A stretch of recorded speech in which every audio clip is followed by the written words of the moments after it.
আমেরিকার ক্যালিফোর্নিয়াতে ভয়াবহ দাবানলের কারণ কি? একজন প্রশ্ন করছে।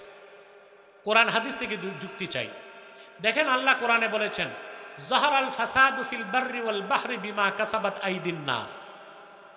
জলে স্থলে যত বিশৃঙ্খলা ফাসাদ সৃষ্টি হয় এটা মানুষেরই হাতের কামাই। আমেরিকায় যে আগুন লেগেছে এটা আমেরিকার হাতের কামাই।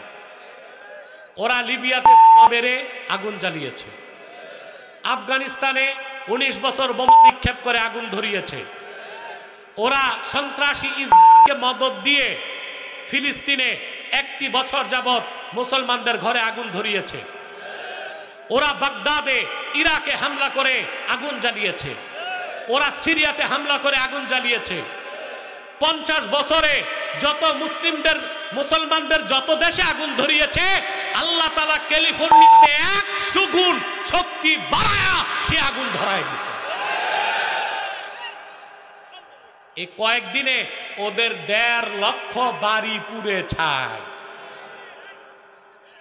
1 বছরে আমেরিকা ফিলিস্তিনের মুসলমানদের হত্যা করতে ইসরায়েলকে সাহায্য করছে মাত্র $2,200 কোটি, আর আগুনে তাদের পুড়ে গেছে এখন পর্যন্ত $8,500 কোটি। আমি বলেছি ক্যালিফোর্নিয়া, লস অ্যাঞ্জেলসের আগুন হোয়াইট হাউস পর্যন্ত যাবে ইনশাআল্লাহ।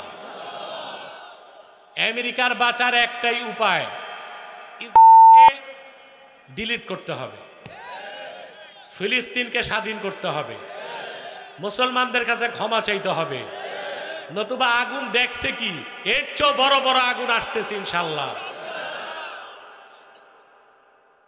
লস অ্যাঞ্জেলসে একটা কি ছিল, অভিনেতা নাকি হলিউডে, হলিউড পাড়াতে একটা কি ছিল, তাদের সিনেমা করত, নায়ক নাকি, সে ফিলিস্তিনে হামলার পর বলেছিল আমেরিকার উচিত ফিলিস্তিনকে ম্যাসাকার করে দেওয়া। টক অফ দ্য ওয়ার্ল্ড, আপনার ভিডিও দেখেছেন, সেই নায়কের বাড়ি পুড়ে ছাই, রাস্তায় সে ঘুরতেছে বউ বাচ্চা নিয়ে রিলিফের খানার জন্য সিরিয়াল ধরবে এখন। আল্লাহ ছেড়ে দেন, আল্লাহ ছাড় দেন, ছেড়ে দেন না।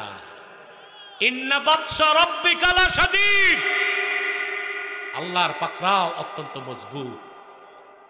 আপনারা দেখবেন 2054 সালের আগে যুক্তরাষ্ট্র পৃথিবীতে পরাশক্তি থাকবে না, আর 2054 সালের মধ্যে বিশ্ব মানচিত্রে ইসরায়েল নামক কোনো রাষ্ট্র থাকবে না।